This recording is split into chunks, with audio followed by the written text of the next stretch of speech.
Hello प्यारे बच्चों, मैं हरकिशन और आप सबके सामने हाजिर हूँ एक और फिजिक्स का क्वेश्चन लेकर जो नीट में आपका प्रीवियस एग्जाम में आया हुआ है। बहुत ईजी सा क्वेश्चन है। The mechanical quantity which has dimensions of reciprocal of mass m-1, मतलब जो m की पावर -1 पावर जो है वो किस डायमेंशनल फॉर्मूले में आएगा। तो आपके सामने 4 क्वांटिटीज लिखी हुई है, इन सब के हम डायमेंशनल फॉर्मूले को सोल्व करेंगे। जिसमें m-1 आएगा वही इसका राइट आंसर होगा। जैसे आप ध्यान से देखें, फर्स्ट उसने बोला है एंगुलर मोमेंटम। एंगुलर मोमेंटम जो था आपका L वो था r क्रॉस p। r होती है आपकी यहाँ पर लेंथ, तो इसके लिए आप पहला गया। p होता है मास इनटू वेलोसिटी, तो मास के लिए m l t-1। वेलोसिटी के जो डायमेंशनल फॉर्मूला हुआ है t-1, तो इसका डायमेंशनल फॉर्मूला जो फाइनली बना m l की पावर 2 और t की पावर -1। तो इसमें आपके m की पावर +1 है, तो ये नहीं हो सकता। सेकंड है कोफिशिएंट ऑफ थर्मल कंडक्टिविटी। देखो थर्मल कंडक्टिविटी कोफिशिएंट यहाँ पर हम स्टडी करने की कोशिश कर रहे हैं। Rate of transfer of heat जो न्यूटन्स लॉ ऑफ कूलिंग है उससे हम ये फाइंड आउट करते हैं। उससे पहले एक और टॉपिक है आपका कोफिशिएंट ऑफ थर्मल कंडक्टिविटी, उसमें आपका ये आता है।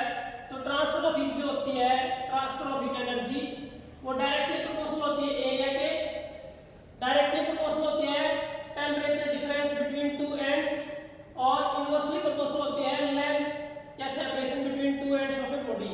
तो जब हम यहाँ के की बात करें, जो आपका कांस्टेंट ऑफ प्रोपोर्शनलिटी है, इसी को बोलते हैं thermal conductivity, coefficient of thermal conductivity. बाकी टर्म्स उस तरफ चली जाएंगी, तो d यहाँ जाके मल्टीप्लाई एरिया और टेम्परेचर डिवाइड में चला गया आपके पास। तो ये है हीट एनर्जी। एनर्जी के डायमेंशंस वही होते हैं जो काइनेटिक एनर्जी के होते हैं, पोटेंशियल एनर्जी के होते हैं, ml2 t-2।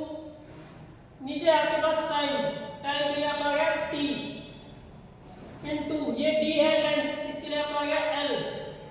नीचे एरिया, एरिया के डायमेंशन होते हैं l² l⁻², और ये आपका dt।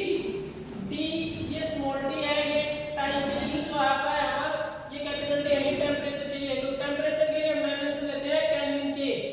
तो जब आप इसका निकालेंगे तो हमारे पास आ जाएगा ml2 से ये गया आपके पास, ये आपका l t की पावर 1 यहाँ से -2 ऊपर है तो ये ऊपर जाएगा, तो t की पावर -3 और केल्विन -1। तो यहाँ पर भी अगर हम बात करें तो जो पावर है m की 1 है, तो ये भी नहीं हो सकता क्योंकि पावर होनी चाहिए m की पावर -1।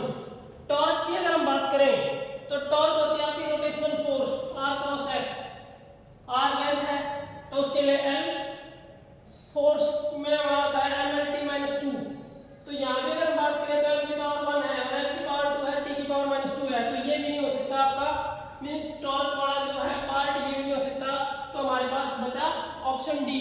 तो अगर हम बात करें क्योंकि सभी ऑप्शंस गलत हो चुके हैं तो लास्ट यही बचा है। इसे सॉल्व भी करें तो ग्रेविटेशनल कांस्टेंट होता है g, फॉर्मूला होता है Fr² m1 m2। तो जैसे हम बात करें फोर्स का डायमेंशन फॉर्मूला होता है mlt-2 into r², means l की पावर 2। तो यहाँ नीचे है मास इनटू मास, तो m की पावर 2 हो गया नीचे, यहाँ एक m से इसकी पावर कैंसिल हो जाएगी तो ऊपर जाके हो जाएगा m-1 l2 l⁻³ और t-2। तो यहाँ से हमारा ऑप्शन जो है राइट आ गया, फोर्थ ऑप्शन। एक तो इससे हमारा क्वेश्चन भी सॉल्व हो गया। दूसरा हमें डायमेंशंस वाला जो पार्ट है, डायमेंशनल फॉर्मूले निकालने वाला पार्ट है, हमने उसका कुछ पार्ट भी समझने की कोशिश करी है। और ये चारों जो आपके लिखे हुए थे आंसर्स, इन सब के अलग अलग डायमेंशनल फॉर्मूले हम इजीली निकाल सकते हैं। तो आप 4 नंबर अपने सिक्योर कर सकते हैं। और नीट में अगर अच्छी रैंक लानी है तो ध्यान रखना फिजिक्स वाला पोर्शन हमेशा स्ट्रॉन्ग होना चाहिए। Thank you, have a nice day.